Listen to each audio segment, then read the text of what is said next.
Lo siguiente que te relataré es una creepypasta, que son historias de terror que han sido contadas por gente anónima en foros de internet. La veracidad de los hechos queda a tu criterio. Sin embargo, lo que sí es seguro es que te dejará pensando esta noche antes de cerrar los ojos para ir a dormir. Pónganse cómodos, apaguen las luces y prepárense para tener una madrugada de horror. Sean todos bienvenidos a Terror Nocturno. No sé si realmente pasó. No quiero pensar en ello. Cuando no se piensa en algo, ese algo no existe, desaparece, muere. No quiero pensar en ello. Sin embargo, no puedo evitarlo. Al abrir los ojos esa mañana, no sabía si había sido un sueño, una horrible pesadilla, o en verdad había sucedido. Si solo fue un sueño, ¿por qué tengo estas heridas? Y si pasó en verdad, ¿cómo es que llegué a mi cama? Las leyendas urbanas nunca las he creído, nunca me han inmutado. La verdad es que no sé qué pensar, y en realidad no quiero pensar. La casa era enorme. La madre selva que la cubría casi en su totalidad tenía decenas de ventanas con cortinas negras. Parecían mirarte como miran los ojos vacíos. Había jardines gigantescos con docenas de árboles altos y de follaje tan espeso que el sol no lograba atravesarlo. Todo en esa casa era lúgubre y frío. Atravesé los jardines sin prisa, observando los estanques y fuentes cubiertos de lirio acuático. No sentía miedo, no había razón para sentirlo, o al menos eso era lo que creí. Llegué a la puerta principal, que estaba abierta, y escuché una música ligera y muy tenue. La seguí atravesando el salón principal. Subí y bajé tantas escaleras que ya no sabía si estaba arriba o abajo. Había demasiadas habitaciones, demasiadas puertas, salones enormes. En otros tiempos debió ser una mansión muy lujosa, con sus pisos de mármol y retoques de madera, con candelabros gigantescos iluminando cada salón, con muebles de la época y sirvientes, todos vestidos impecables. Ahora todo se encontraba lleno de polvo, moho y ratas. ¿Quién querría vivir ahí? ¿Quién soportaría ese olor? ¿Olor? Sí, como de sangre, como de muerto. Cientos de cuerpos apilados junto a las jaulas donde están las próximas víctimas. Solo unos pocos han salido de ahí con vida, pero están dementes. Se creen felices después de haber estado en ese lugar y vivido aquel horror. Relatos de la casa de la última calle. Nunca los creí. La música cada vez se escuchaba más cerca, al igual que el olor se intensificaba. Un impulso me obligaba a continuar, a abrir cada puerta, revisar cada habitación, las cocinas, bibliotecas, todo, hasta lograr encontrar. La última puerta, oculta al fondo de un corredor larguísimo, era la adecuada. La abrí muy despacio, no hizo ruido alguno. Bajé las escaleras, que no crujían como pensé. Todo era silencio y como si flotara. No hacía el menor ruido, solo la música y ese hedor horrible. Llegué abajo y lo vi. Un sótano tan grande como la casa misma. El piso lleno de sangre seca. Una alfombra gruesa de sangre seca. Lamentos de personas en agonía eran la música que escuchaba, distorsionadas por el eco. Cuerpos de hombres y mujeres, cientos o tal vez miles, era lo que provocaba aquel nauseabundo olor. En los rostros de todos ellos podía verse que sufrieron lo indescriptible, con heridas por todo el cuerpo, brazos, piernas, dedos, todo en otra pila tan enorme como la primera.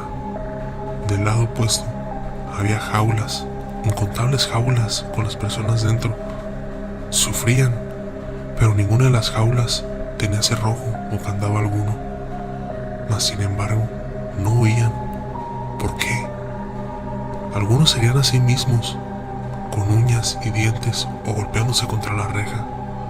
Otros, en su delirio, creían que era alguien más el que los hería. Algunos se aislaban.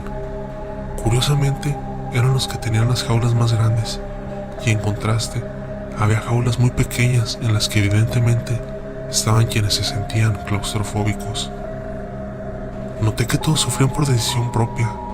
Todos podían salir y ninguno lo hacía. Al fondo del sótano, enormes estantes con frascos llenos de formol. Cada uno contenía algo que ya había notado que les faltaba a todos los cuerpos y que indudablemente los enjaulados perderían en cierto momento. Miles de corazones en los frascos de formol.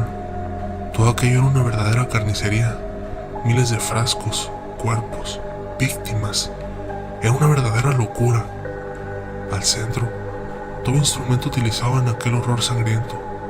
Tenazas, pinzas, sierras manuales, cuchillos, tijeras, de todo.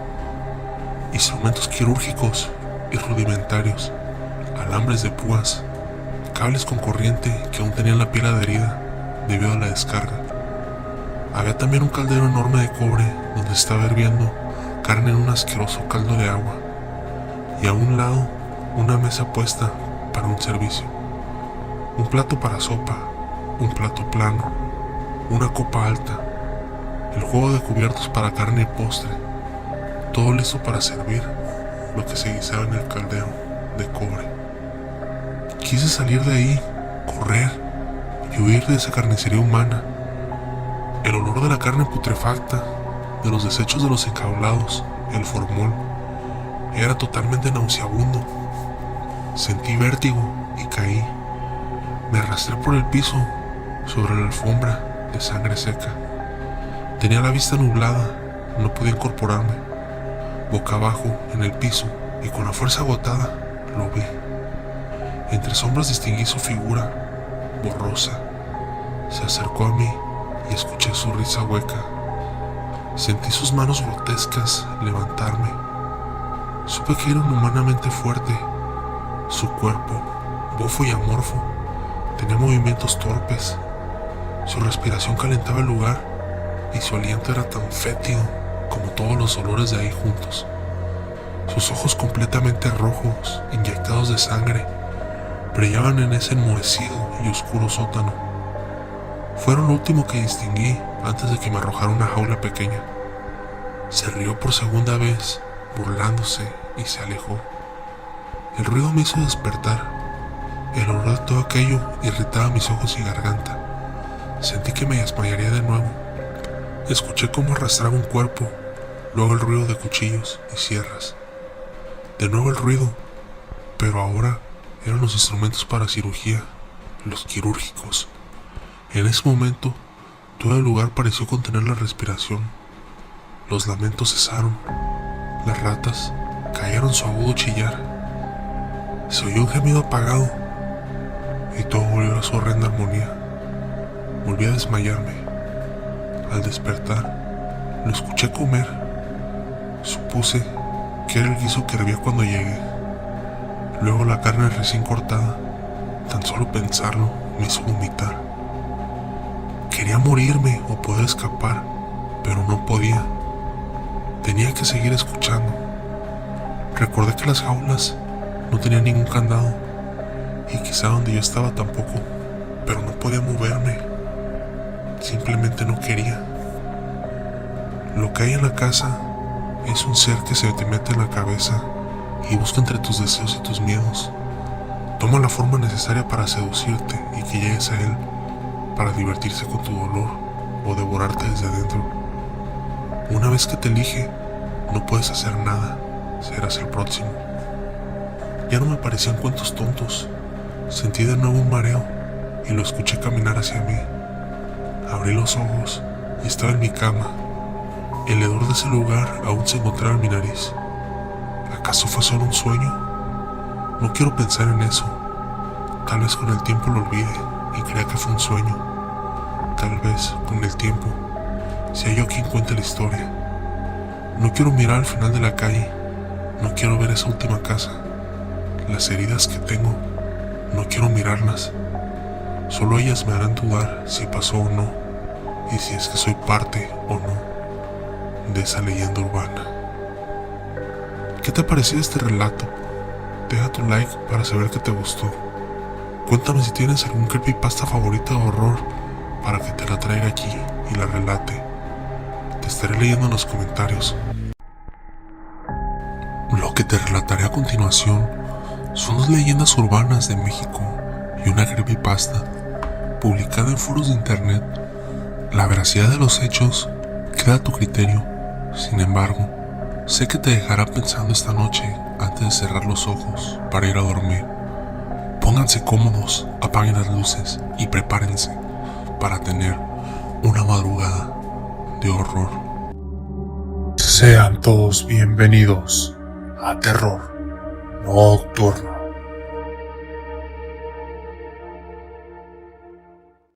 Existe en las afueras de la preciosa ciudad mexicana de Durango una hacienda conocida como Navacoyán, muy cerca del río Tunal.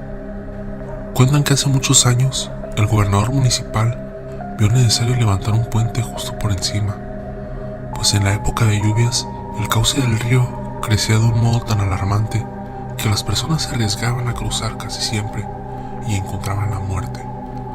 Además, esta circunstancia también imposibilitaba el comercio entre los habitantes a ambos lados del arroyo. Así pues, mandó a llamar al mejor ingeniero de la ciudad, un hombre habilidoso que ya había llevado a cabo varias obras de construcción con excelentes resultados. El gobernador le dio un plazo para terminar el puente antes de la siguiente temporada de lluvias. La paga, por supuesto, sería cuantiosa y el prestigio que ganaría por dirigir semejante proyecto incomparable. Sin embargo, le advirtió que de no terminar el encargo a tiempo, no solo perdería la mitad del dinero prometido, sino que su reputación quedaría totalmente arruinada en la urbe.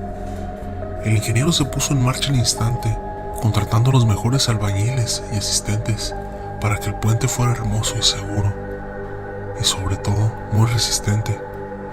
Pero sucedió que solo 3 días antes de que el periodo establecido llegara a su fin, hubo una tormenta imprevista y el río creció tanto que la corriente arrasó con todo lo que se había construido, quedando en su lugar no más que escombros y lodo. Viendo tal desastre, el ingeniero cayó en la desesperación y se sentó a lamentarse a un lado de las aguas.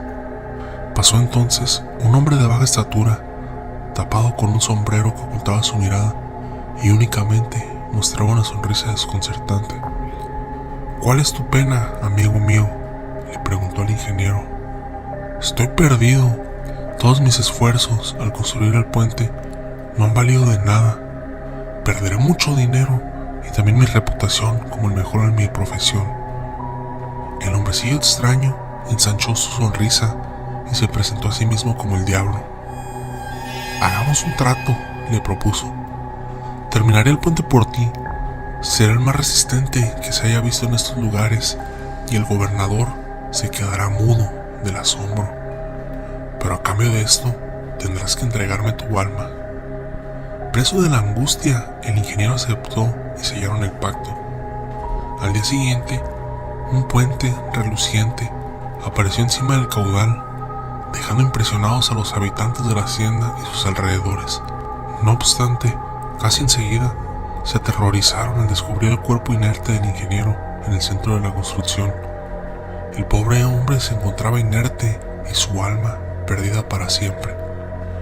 Cuando intentaron recogerlo para entregarlo a su familia y que tuviera la debida sepultura cristiana, una violenta corriente de aire lo arrebató de sus manos y lo hundió en las profundidades del río, de donde nunca más se le pudo sacar.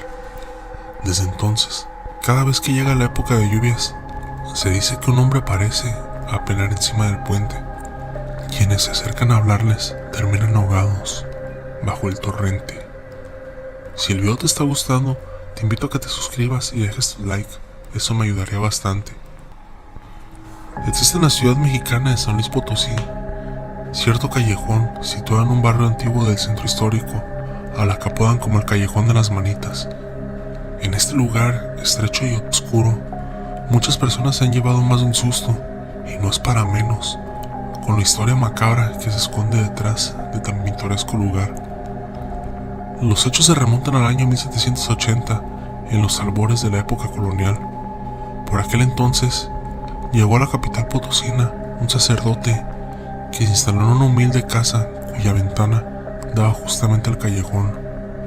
El párroco iba a hacerse cargo de dar clases en una escuela para niños humildes.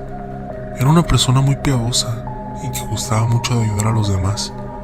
No tenía mucho, pero lo poco que ahorraba de sus pagos como profesor lo empleaba en comprar comida y medicina para los pobres, o en darles algún gusto a sus estudiantes.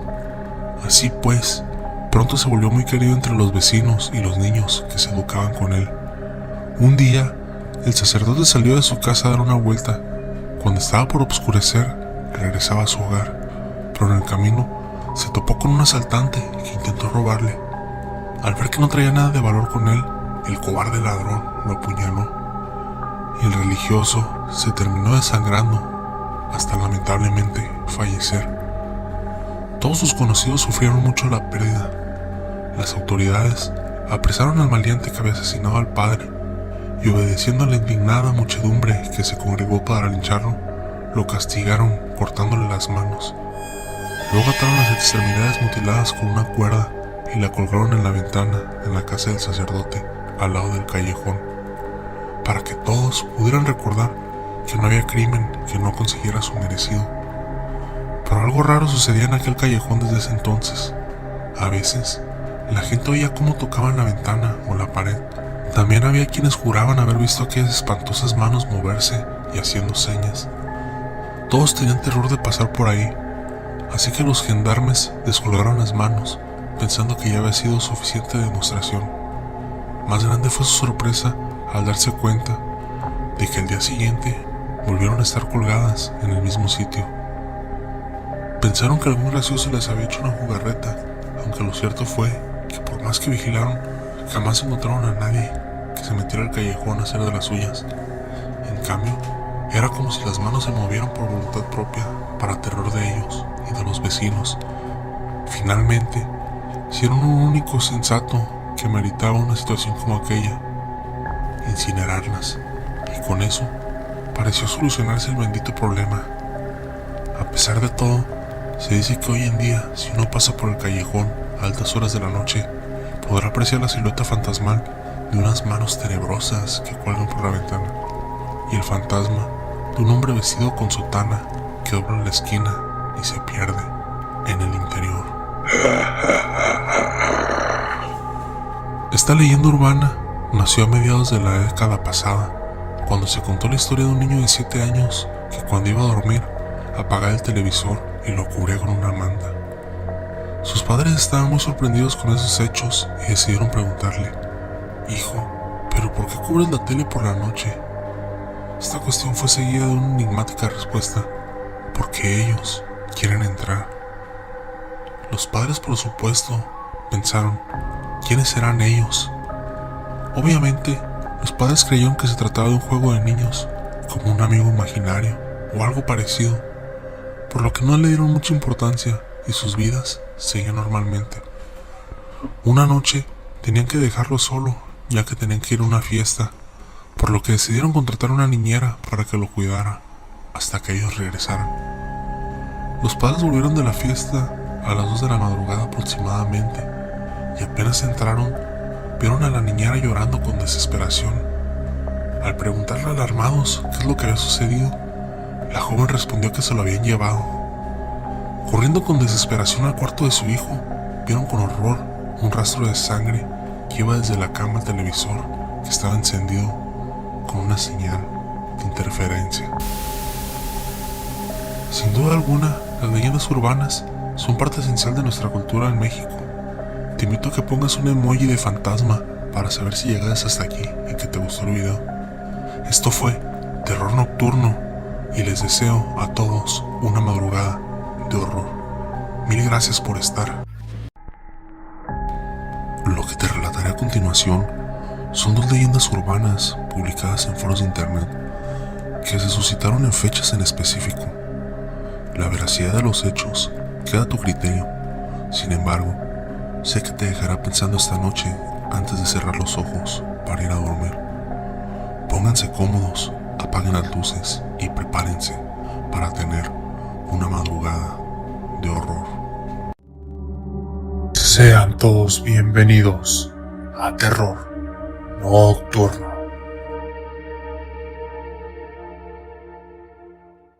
18 de septiembre. Antes yo no era así, depresivo. Ahora siempre lo estoy y vivo con miedo constante. De hecho, terror, pues no sé qué es lo que me deparará en el futuro. Todo comenzó hace un tiempo, no recuerdo bien cuándo, pero sí cómo. Una noche desperté en medio de la madrugada.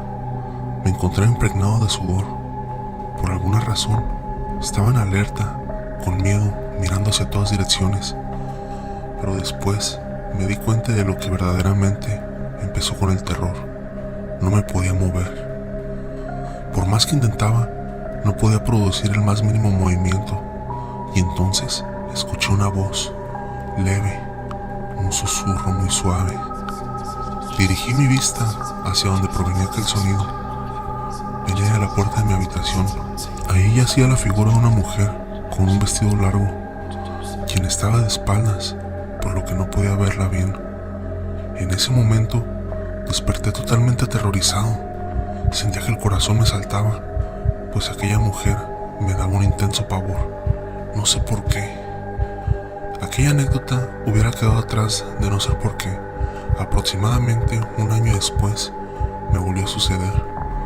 Aquella mujer me despertó en medio de la madrugada, con sus susurros tan desgarradores. Solo que esta vez ella se encontraba más cerca. Ya estaba más centrada en mi cuarto, lo cual me perturbó exageradamente. Todo esto combinado con el no poderme mover ni hablar.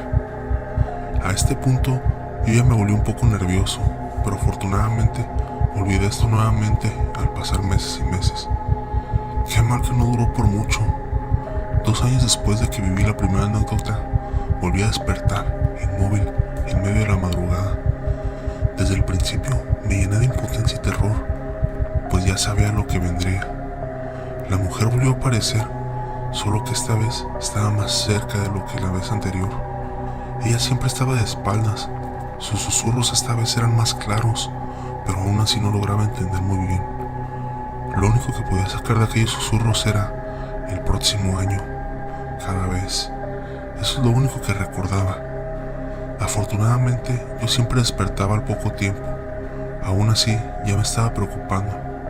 Un día, mientras pensaba detenidamente sobre el tema, descubrí algo de lo que estoy arrepentido y que me ha quitado el aliento. Pues ahora sabía que de esto nada podía ser una casualidad.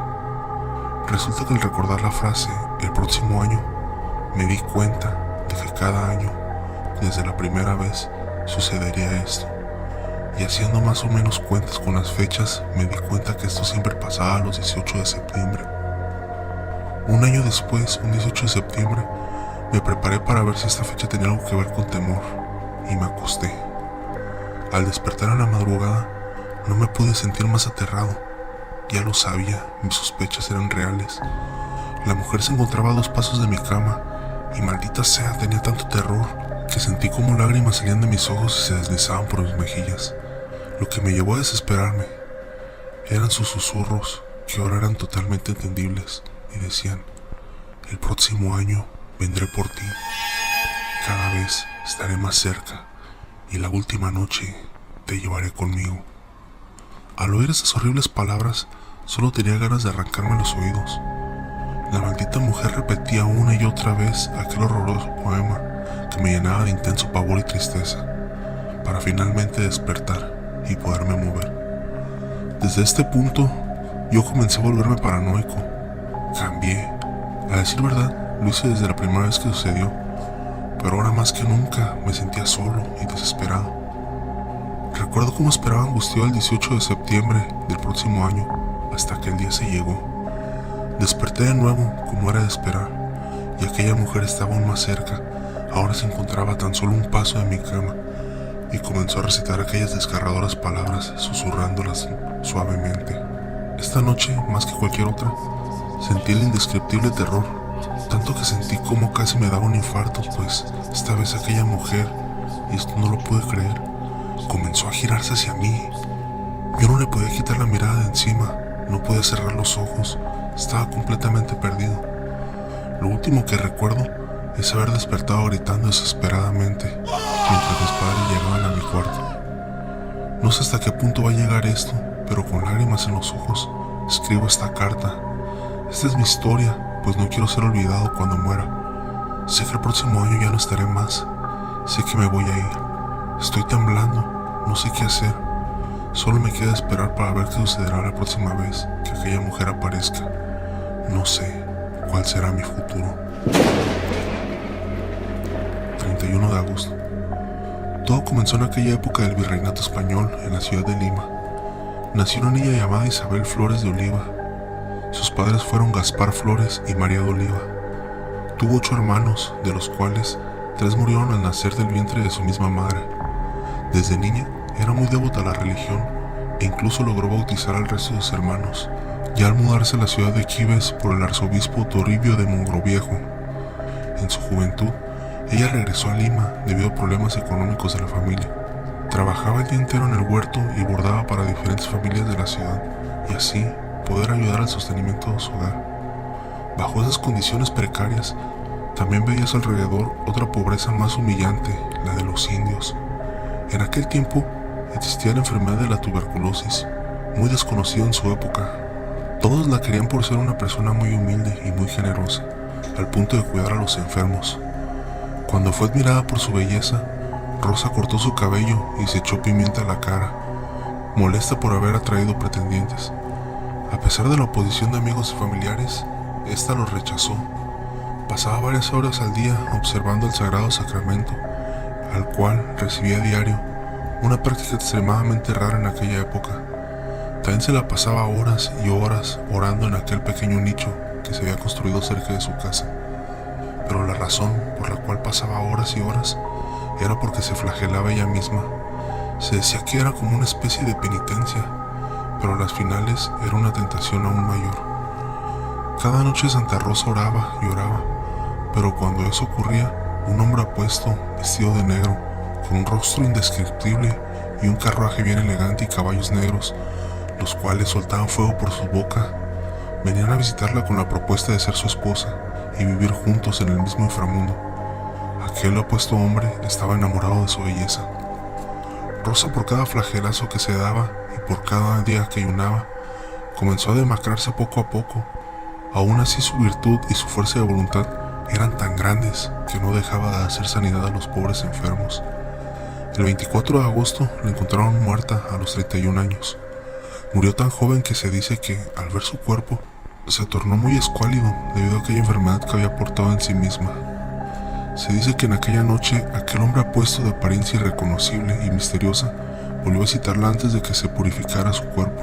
Agarró la rosa más bella de su jardín, que inmediatamente al tener contacto con sus frías y obscuras manos se tornó muy oscura, y las lágrimas cayeron goteando sangre, la sangre de la vida. Esta agarró un poco de esta en sus manos y se la untó a la rosa, para luego dejarla caer en el delicado pecho de la mujer y rozar sus manos con sus suaves mejillas. De ahí no se supo más de la existencia de aquel pretendiente. Las monjas, al recoger su cuerpo, vieron aquella rosa marchitada con sangre. Estas agarraron agua bendita y la rociaron por todo el cuerpo. La flor fue llevada al mismísimo Vaticano para que el Papa de aquella época la destruyera por completo.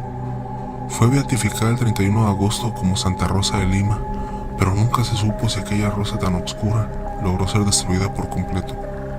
Nunca se volvió a saber de aquel hombre oscuro. Algunos dicen que se trataba de un pretendiente que temía ser rechazado por aquella dama. Otros dicen que es falso.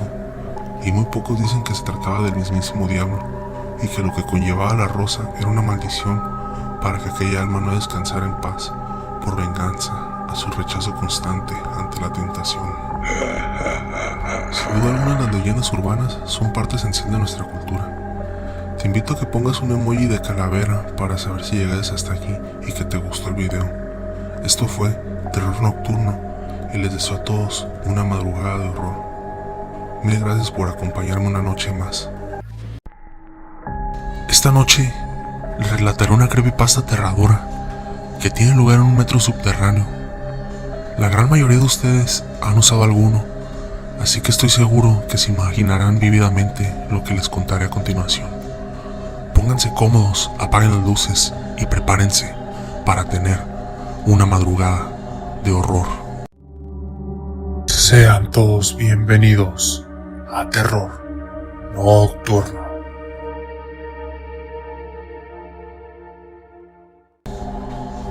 Paula había bebido más de la cuenta, por lo que aquella noche regresaría temprano a casa. Se sentía bastante mal y muy mareada, pero como era relativamente temprano, decidió que en lugar de gastarse su dinero en un taxi, como hacía habitualmente cuando regresaba de la discoteca, aprovecharía que el metro aún seguía abierto para ahorrarse unos cuantos euros. El trayecto era largo y las pocas personas que viajaban en su vagón parecían tan cansadas como ella. Solo un grupo de amigos que bromeaban al fondo del tren hacían el suficiente ruido con sus bromas y risas para mantenerla despierta, pero cada vez tenía que luchar con más fuerza para no quedarse dormida. Por desgracia, en la siguiente estación tenía que hacer un transbordo, así que se bajó y tras caminar por los pasillos de la estación, llegó al andén en el que abordaría el metro que la llevaría a casa. El cartel luminoso avisaba que el próximo tren tardaría 6 minutos en llegar, por lo que Paula decidió esperar sentada en uno de los bancos junto al andén. El silencio y la soledad de esa estación provocaron lo inevitable, y a pesar de sus esfuerzos, se durmió, y casi sin darse cuenta, se recostó en el banco, usándolo como si fuera una cama. Era tan profundo su sueño, provocado por la borrachera, que cuando pasó el último metro de la noche, ni siquiera lo sintió pasar. Hasta pasada más de una hora no se despertó. Por suerte, la borrachera parecía haberse esfumado parcialmente tras echarse esa siesta, pero algo parecía no ir bien. El cartel que avisaba la llegada del próximo tren estaba apagado, y al mirar la hora en su teléfono móvil, se dio cuenta que eran casi las 2 de la madrugada. Asustada, empezó a subir las escaleras mecánicas de la estación, que ya estaban apagadas, para poder salir de ahí. La parada en la que tenía que hacer transbordo era una de las más antiguas, viejas y pequeñas de la ciudad, por lo que la sensación de agobio y miedo eran mucho más intensas. Al llegar a la salida, la peor de sus pesadillas se hizo realidad. Las puertas se encontraban cerradas y no había nadie en la estación, por lo que por más que gritara, nadie podría escucharla desde la calle. Para empeorar las cosas, además, su teléfono se encontraba sin cobertura. Esas malditas estaciones casi nunca tenían señal, y las puertas de cristal herméticamente cerradas la separaban del exterior aún más por unos cuantos metros. Paula no sabía qué hacer. Miraba las cámaras de seguridad desesperada y hacía gestos, esperando que alguien desde algún puesto de control pudiera verla a través de las cámaras, pero ella misma sabía que eso era imposible, ya que no había nadie controlando las cámaras porque la estación había sido cerrada desde afuera. ¿Cómo era posible que nadie la despertara? ¿No tenían los guardias de seguridad que comprobar que nadie quedara dentro de la estación antes de cerrar? Su miedo se convertía por momentos en ira y confusión. Desde luego no podía esperar hasta que la mañana siguiente abrieran de nuevo el metro. Faltaban más de 4 horas para que reiniciara el servicio, y si llegaba a la casa a las 7 de la mañana, su padre probablemente se le enfadaría mucho. Con la mente nublada por el alcohol, decidió de manera descabellada que lo mejor que podía hacer era caminar por los rieles del tren hasta la siguiente parada. El camino era oscuro y realmente tétrico, pero sabía que su destino no estaba muy lejos, y gracias a la luz del flash de su teléfono podría alumbrar el camino. La siguiente estación era una de las más importantes, con gran cantidad de líneas, y recientemente había sido remodelada, por lo que estaba segura que ahí podía encontrar a alguien que le permitiera salir a la calle donde abordaría un taxi. La idea parecía muy buena, pero a la hora de la verdad, recorrer aquellos túneles era realmente escalofriante. Un silencio casi sepulcral hacía que hasta la más leve de sus pisadas retumbaran con el eco de las paredes. Se podían escuchar los chirridos de las ratas y el goteo de algunas zonas en las que parecía que había leves escapes de agua. Sus pasos eran cortos y se detenía a menudo a escuchar porque sentía como si alguien observara desde la oscuridad. El miedo la invadía y paralizaba por momentos, pero ya era demasiado tarde para volverse atrás. Debía estar casi a la mitad del camino, cuando de pronto unas voces la alertaron. Por un momento pensó en gritar para que supieran que estaba allí, pero decidió ser cauta y apagar la luz de su teléfono mientras se escondía en un estrecho pasillo que había en un lateral del túnel. Mientras permanecía escondida y en silencio, pudo ver la figura de dos hombres bastante corpulentos. Sus ojos cada vez se adaptaban más a la escasa iluminación de las luces de emergencia que había cada muchos metros en el túnel. Ambos parecían discutir acaloradamente por un cartón de vino, y a escasos metros de donde se encontraba Paula, comenzaron los empujones y golpes. El más grande de ellos le propinó un puñetazo que tumbó al otro, y gloriosamente alzó su trofeo, mientras de un trago se bebía casi la mitad del contenido del cartón de vino. El más pequeño, enfurecido, sacó un cuchillo de la espalda que tenía escondido y lo clavó repetidamente a su rival. Realmente se ensañó con él, y a pesar de la poca luz, Paula pudo ver con claridad cómo tenía toda la cara manchada de sangre. Recogió el poco vino que quedaba y se lo tomó de un trago. Paula estaba temblando del miedo, no se atrevía ni a respirar y desde luego mucho menos a moverse. Si estaba lo suficientemente quieta, tal vez el vagabundo que acabó con la vida de su compañero se iría de ahí sin verla. Pero la casualidad no se quiso liar con ella, y justo cuando el asesino se daba la vuelta para marcharse del lugar, la batería de su teléfono la delató. Un incesante pitido advirtiendo que la carga estaba a punto de agotarse comenzó a sonar, y el vagabundo se giró de inmediato. ¿Hay alguien ahí? Puedo escucharte. Sal inmediatamente o acabaré contigo. La pobre chica se quedó petrificada y no sabía cómo actuar mientras el delincuente se acercaba a ella. Por instinto, decidió tirarle el teléfono con tan mala puntería que este pasó por encima del vagabundo y golpeó la pared del fondo. Él, que todavía no había visto a la chica, escuchó un ruido a sus espaldas y se giró, momento que aprovecharía Paula para salir de la oscuridad y empujarla a la vez que salía corriendo. El vagabundo enfureció de tal manera que no dejaba de gritar e insultar a Paula.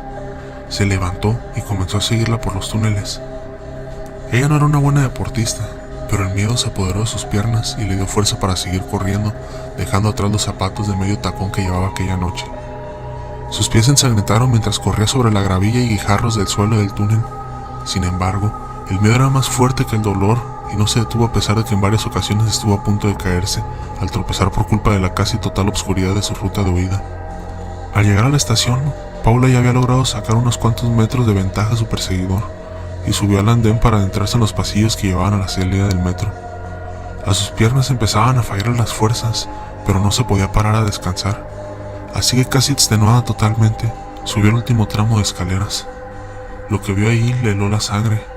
La estación estaba igual que la anterior, cerrada, y no parecía haber nadie. Comenzó a gritar desesperada, a gesticular a las cámaras y golpear las puertas, pero su perseguidor, que conocía a la perfección los horarios y hábitos de los trabajadores del metro, ya había subido las escaleras y le había cortado toda la posible ruta de escape. El criminal se abalanzó sobre ella y tras inmovilizarla, la sometió durante más de una hora. Cuando había saciado todos sus apetitos, sacó de nuevo el oxidado y viejo cuchillo con el que había terminado con la vida del otro vagabundo y se lo hundió repetidamente, hasta que Paula dejó de patalear y dio su último suspiro con una horrible expresión de terror en su rostro. Al día siguiente, los trabajadores se encontraron con un charco de sangre que se perdía en la profundidad del túnel. Asustados, decidieron revisar las cámaras de video que grabaron esa noche y pudieron observar la desgarradora escena del crimen y cómo el vagabundo arrastraba el cuerpo, dejándolo caer escaleras abajo para de nuevo arrastrarlo hacia la oscuridad de las vías del tren. La policía localizó los dos cuerpos, pero nunca encontraron ni rastro del delincuente, del cual se dice que todavía utiliza los túneles del subterráneo para esconderse de noche. Espero que te haya gustado esta historia. Si fue así, deja tu like y suscríbete, eso me ayudaría bastante. Si llegaste hasta acá, te invito a que pongas un emoji de corazón para saber que te quedas hasta el final. Esto fue Terror Nocturno y les deseo a todos una madrugada de horror. Mil gracias por acompañarme una noche más. Esta noche les relataré una creepypasta aterradora de Halloween que tiene lugar en un viejo pueblo.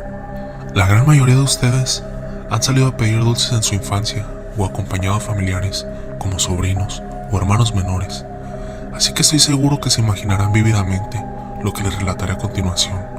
Pónganse cómodos, apaguen las luces y prepárense para tener una madrugada de horror. Sean todos bienvenidos a Terror Nocturno. Probablemente la leyenda urbana más popular en Halloween que has escuchado es la de un asesino que, oculto bajo un disfraz inofensivo, se aprovecha para regalar caramelos envenenados y manzanas con cuchillas en su interior para herir a los pobres niños que ansiosamente llegan a sus casas a devorar su botín de la noche. Quédate hasta el final, ya que la historia da un giro aterrador que no te esperarás. A Martín le tocó este Halloween la tediosa labor de acompañar a los niños del vecindario en su búsqueda de caramelos, tocando puerta por puerta. Todos los años, uno de los padres de la cuadra era el encargado de vigilar a los pequeños mientras corrían alegres, acumulando dulces y chocolatinas en sus calabazas y bolsas. No es que a Martín no le gustaran los niños, en realidad los adoraba, pero tener que controlar a tantos pequeños llenos de energía, aumentada por el azúcar de los dulces, era un trabajo realmente agotador. A su hijo de 8 años le podía pegar un par de gritos para calmarlo, pero cuando su misión era vigilar a los hijos de los demás, es un poco más difícil, ya que, por supuesto, a los padres no les gustaría la forma en que controla a su hijo y cómo controlaría a los otros niños. Aún así, tenía que reconocer que lo estaba disfrutando más de lo que esperaba. Los niños se estaban portando muy bien y estaba viendo a su hijo disfrutar la noche con tranquilidad. Además, los vecinos del barrio residencial donde vivía eran realmente amables con los niños e incluso con él, ya que varios le ofrecieron golosinas y le daban ánimos con el arduo trabajo que da el controlar a más de una decena de pequeños monstruos. Aunque, como en todo vecindario, siempre hay un viejo cascarrabias al que todos los niños le tienen miedo.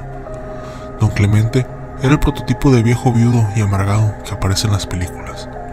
El típico anciano que no devuelve el balón a los niños cuando cae en su jardín y vivía en un viejo caserón de esos que provocan un escalofrío al pasar. Martín sabía que nunca abría la puerta a los pequeños en Halloween y mucho menos les daba caramelos, pero era su obligación acompañar a los niños a golpear la puerta para al menos hacer el intento. Por lo pronto, sería una buena excusa para asustar un poco a los niños y poder controlarlos un poco mejor después de todo. Su sorpresa fue mayúscula cuando a los pocos segundos de golpear la puerta de Don Clemente, este apareció totalmente cubierto por una sábana blanca, un disfraz improvisado de fantasma cliché que pareció encantar a los niños y que a más de uno le encantó. Al fin, el ogro, o como es que le llamaban algunos niños e incluso adultos del vecindario, se había ablandado por fin y repartía caramelos, chocolatinas y manzanas caramelizadas entre los pequeños.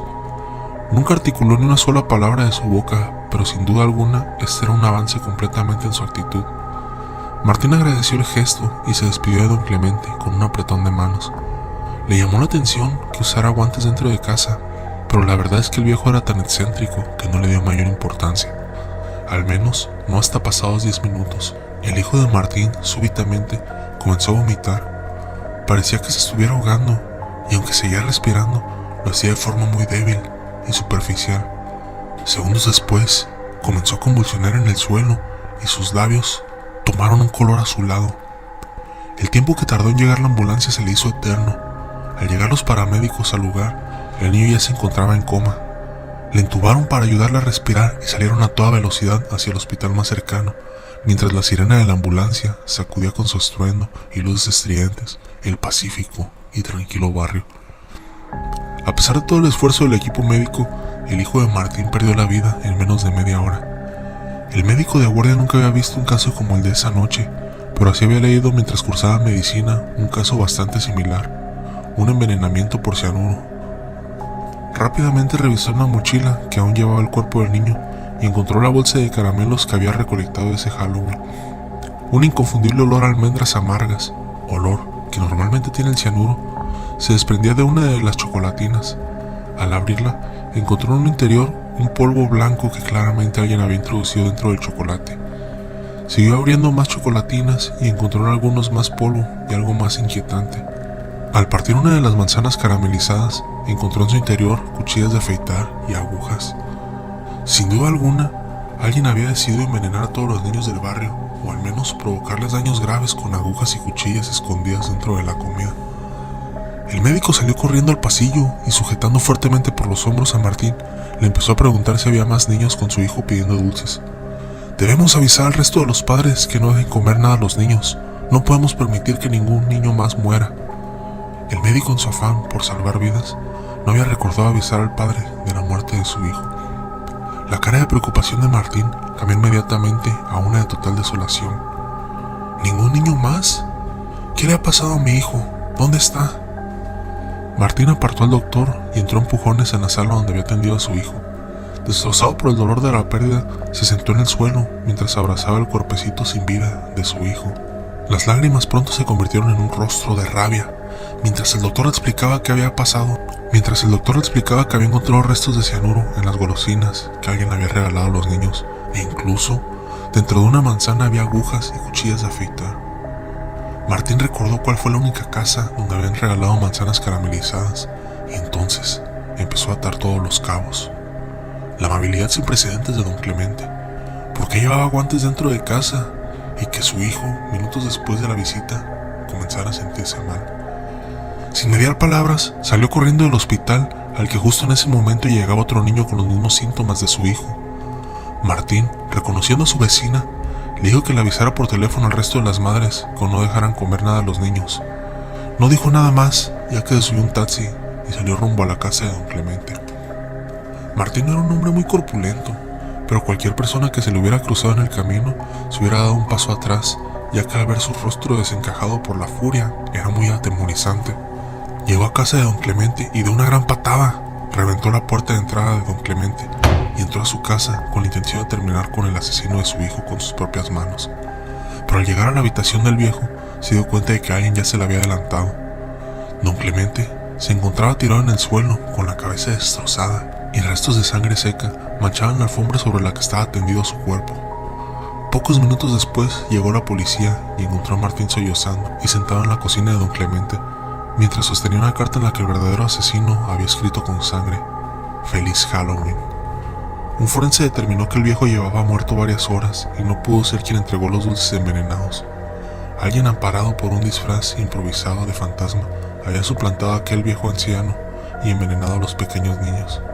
Esa noche fallecieron 4 niños y varios más sufrieron cortes y pinchazos en sus bocas al comer chocolatinas y manzanas. Por aterrador que parezca, en Estados Unidos se han dado casos de envenenamiento y se han localizado tanto cuchillas y agujas como sustancias tóxicas en los dulces que algunos desaprensivos regalan a los niños. Leyendo realidad, tú lo dirás. No olvides dejar tu like y suscribirte, eso me ayudaría bastante para seguirles trayendo más contenido de calidad. Si has llegado hasta acá, házmelo saber comentando "Feliz Halloween" en la caja de comentarios.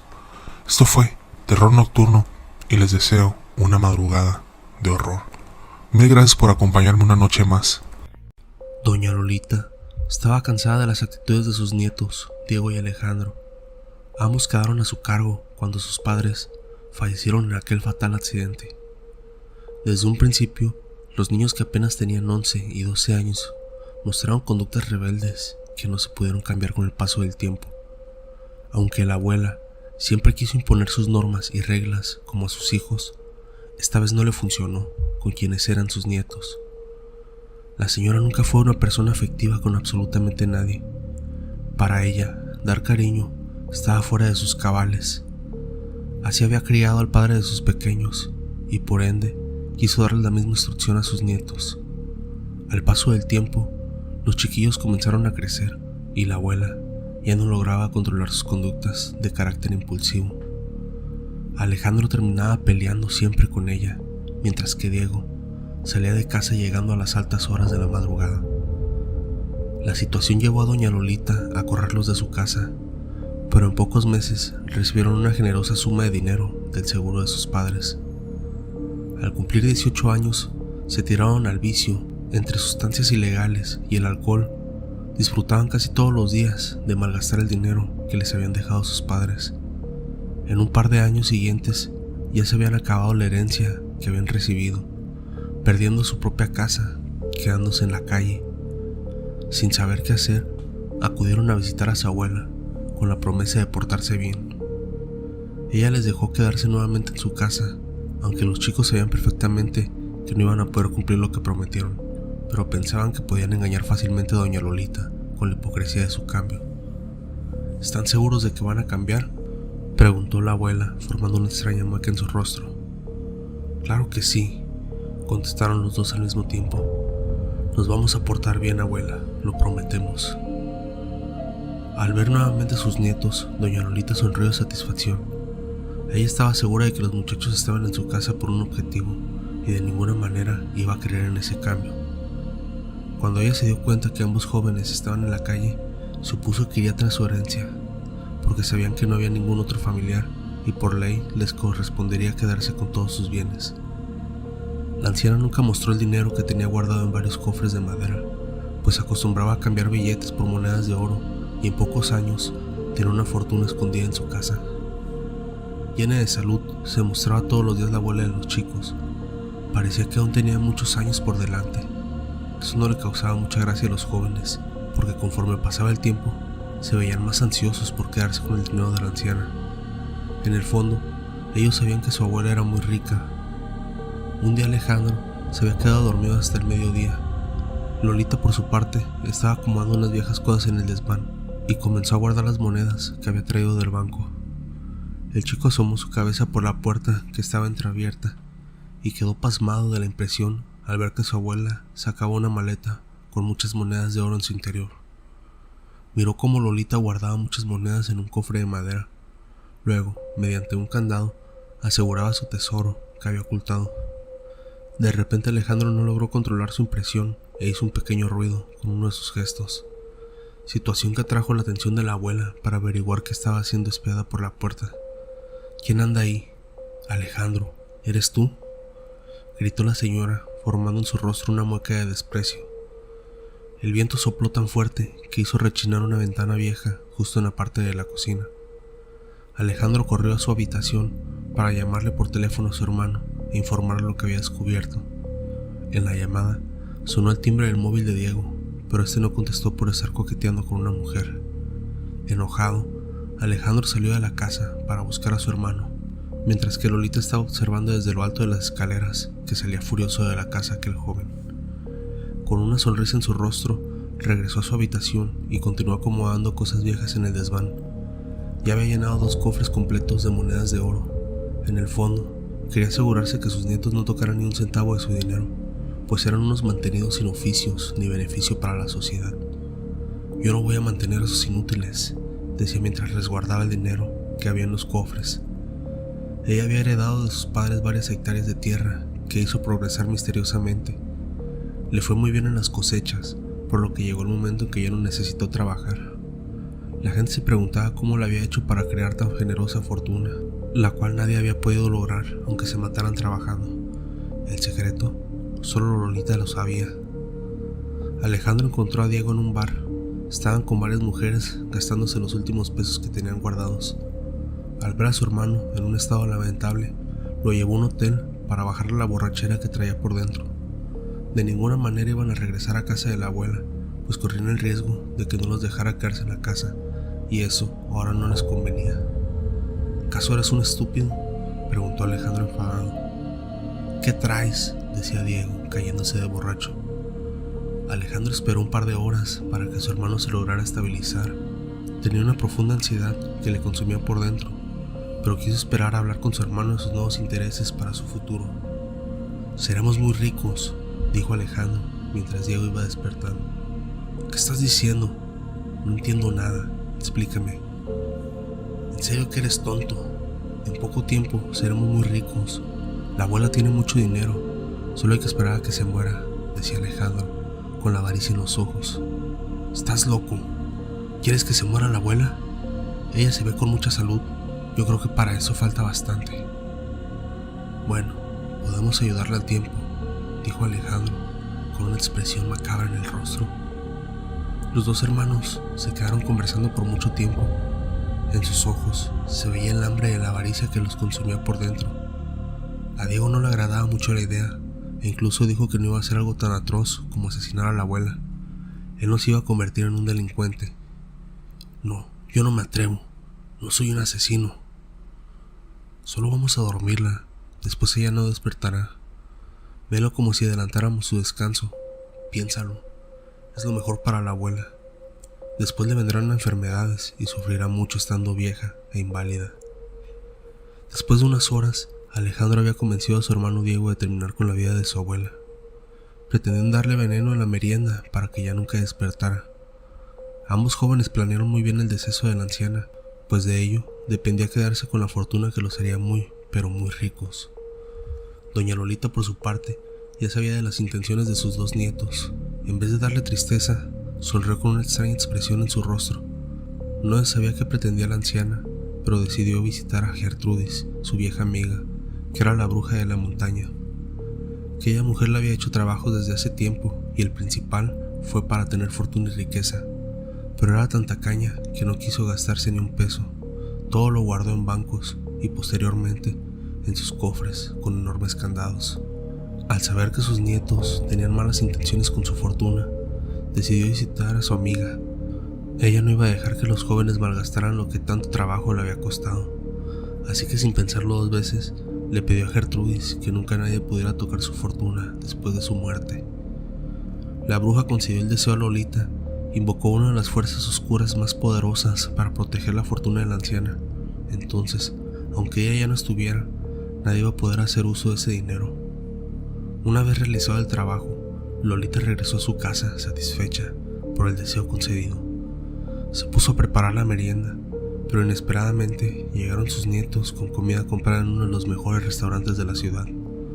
Extrañada no dijo nada, dejó que sus nietos le invitaran de cenar, porque esta vez no estaba al tanto de las malas intenciones que se traían entre manos. Entre una mesa bien servida, se sentaron a degustar de la cena. Alejandro sirvió los platillos, dando el más elegante a su abuela. Precisamente, era su favorito. La anciana miró con apetito y comenzó a comer sin decir palabra alguna. Tenía tanta hambre que había olvidado estar alerta de sus nietos, porque ellos nunca tenían buenas intenciones, siempre fueron muy interesados económicamente. Los dos jóvenes intercambiaron miradas en el momento que veían comer a su abuela. Ella saboreaba los platillos que desde hace muchos años no degustaba. Una expresión de satisfacción se dibujó en el rostro de Alejandro. Después de media hora, Lolita comenzó a sentir un dolor abdominal que segundo a segundo se fue haciendo más intenso. Ella cayó al suelo tratando de moverse hasta donde estaba el teléfono. Diego se acercó y rompió el cable, dejando a la anciana tendida con una expresión de sufrimiento que alcanzó a decirles: «Desgraciados, ¿qué hicieron?», y sus ojos se cerraron para ya no despertar nunca más. Nervioso, Diego comenzó a alterarse a tal grado de que Alejandro le dio un fuerte golpe en la cara para poder tranquilizarlo. Habían acabado con la vida de su abuela y probablemente irían a la cárcel. Tomaron sus cosas para salir corriendo de la casa de la anciana a esperar a que alguien le avisara de la noticia. Se refugiaron lejos de la ciudad por un par de días hasta que la policía los contactara. Después de 2 semanas sonó el móvil de Alejandro. Era de la morgue del hospital que tenía su abuela. Fingiendo sorpresa, los dos regresaron a la casa de Lolita, donde ya los esperaba un judicial con una orden para recoger el cuerpo. «¿Qué le pasó a mi abuela?», decía Alejandro, fingiendo estar conmocionado. La encontraron los vecinos. Dicen que de la casa salió un olor fétido y cuando entraron, la vieron recostada en la sala sin vida. Ya tenía un par de días en proceso de descomposición. Lo sentimos mucho. Los médicos no quisieron realizar una autopsia debido al proceso de descomposición tan avanzado de Lolita. Los vecinos informaron que la señora había estado sola desde los últimos días. Ellos no se percataron que sus nietos habían estado ahí, ya que solo llegaban a veces de madrugada. Después del funeral, los jóvenes habitaron esa casa. Entre gozo y alegría, Alejandro bajó al desván para buscar el cofre que tenía las monedas de oro. «Te digo que hay un cofre con monedas de oro aquí», decía Alejandro a Diego. «Debiste haberlo imaginado. ¿Cómo pretendes que la abuela haya guardado esas monedas aquí?». Después de buscar por mediodía, al fin hallaron los cofres. Eran en total 5 y estaban cerrados con un enorme candado. Intentaron abrirlos rompiéndolos con un mazo, pero no tuvieron suerte. Por más que lo intentaban, este permanecía intacto. Diego miró en el suelo que algo brillaba con la poca luz de la lámpara. Al acercarse, era una de las monedas de oro puro. La miró para mostrarla a su hermano, y cuando éste se dio cuenta, comenzó a sentir una gran satisfacción imaginando el gozo en su futuro. «¿Lo ves? Te lo dije», exclamó Alejandro. «Ahora debemos abrir los cofres». Llevaron el tesoro de la abuela hasta la sala, y luego contrataron a varios hombres con herramientas para cortar el metal y fierros para que abrieran los candados. Pero cuando lo intentaban, sus herramientas rebotaban, sacando chispas. Sorprendidos, no sabían qué era lo que estaba pasando. Por más que utilizaron todas sus herramientas, no lograron abrir ninguno de los candados. Diego comenzó a preocuparse. La abuela nos está castigando, decía asustado, y a punto de salir de la casa, pero Alejandro lo detuvo para que lo ayudara a buscar el juego de las llaves de Lolita. Fueron a su habitación, buscaron por aquí y por allá, pero no encontraron nada. Furiosos, no sabían qué más hacer, por lo que dejaron los cofres un par de días hasta pensar en una nueva táctica para poder abrirlos. Esa noche todo estaba en silencio, los dos jóvenes estaban durmiendo, cuando de repente se escuchó un fuerte ruido que venía justamente donde estaban los cofres. Desconcertados, salieron de sus habitaciones con un palo de escoba para ahuyentar a los ladrones. Alejandro tomó un cuchillo, mientras que Diego llamó a la policía desde su móvil. Al bajar a la sala no había absolutamente nadie, pero se dieron cuenta de que los cofres estaban abiertos y los candados permanecían en el suelo. Asombrados por lo que estaban mirando, se acercaron y se dieron cuenta de que aquellos baúles estaban llenos de monedas de oro puro. Alejandro agarró una de las monedas y gritando con júbilo dijo a su hermano que al fin eran muy ricos. El joven llevaba imaginando una vida de comodidades y sobre todo mujeres en que podría gastar el dinero de su abuela. En esos momentos, la puerta de la casa se abrió violentamente y una fuerte ráfaga de viento golpeó la frente de Alejandro, quien cayó al suelo.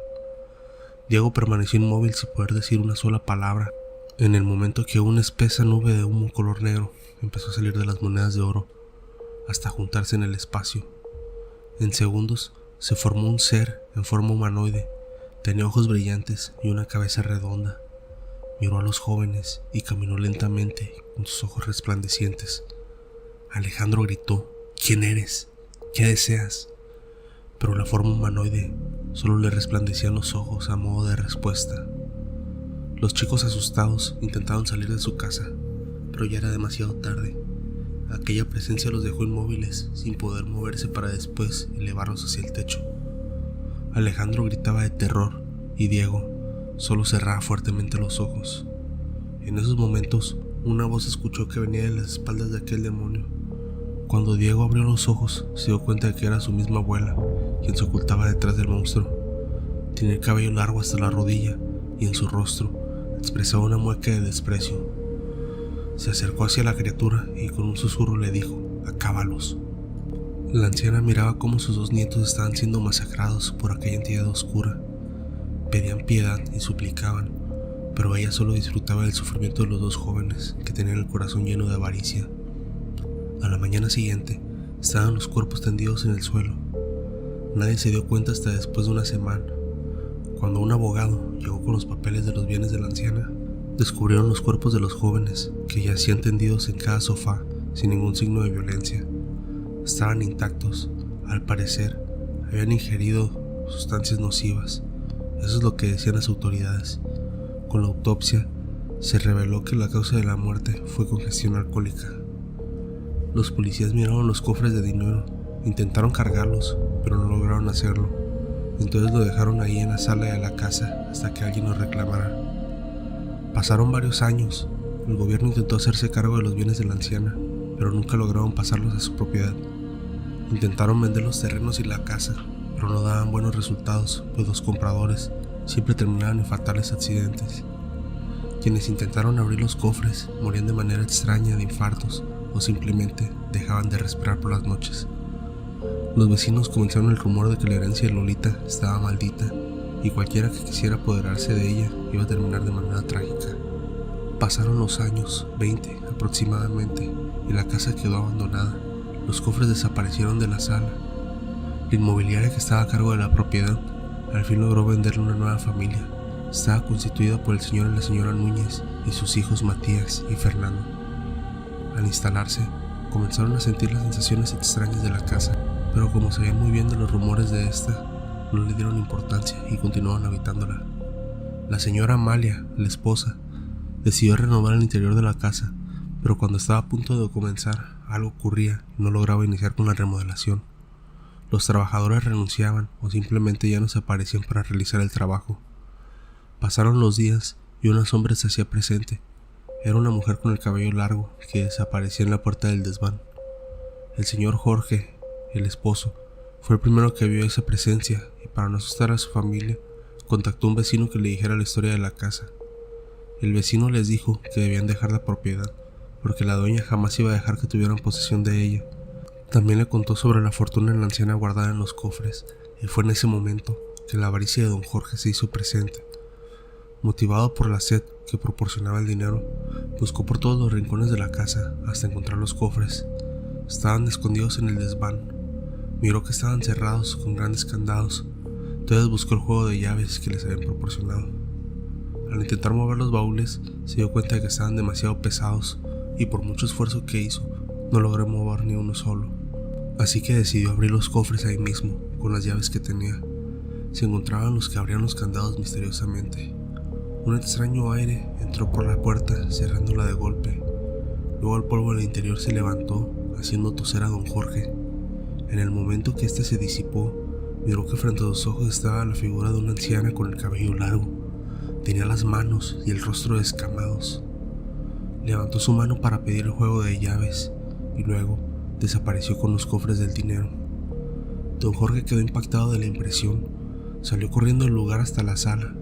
En esos momentos iba llegando su esposa y al verlo alterado preguntó qué pasaba. Sin embargo, un grito de terror los interrumpió que venía desde la habitación de uno de sus hijos. Corriendo subieron para ver qué pasaba y sus ojos se petrificaron al ver que sus dos pequeños yacían tendidos en el suelo en medio de un gran charco de sangre. Después de lo acontecido, la bruja, que era la amiga de la anciana, que aún se mantenía joven, ordenó a los vecinos enterrar los cofres de dinero en todos los rincones de la casa. También cerraron toda la propiedad con una barda de concreto sellando para siempre su paso. Se decía que la anciana había pedido un trabajo de brujería para que nunca se apropiaran de sus bienes, y aunque ella ya está muerta, se dice que ronda por las noches cuidando los cofres donde contiene toda su fortuna. Si llegas hasta acá, te invito a que pongas la palabra oro para saber que terminaste el video hasta el final. Deja tu like y suscríbete para hacer crecer más esta comunidad. Yo soy Foster, esto fue Terror Nocturno y les deseo a todos una madrugada de horror. Mil gracias por acompañarme una noche más.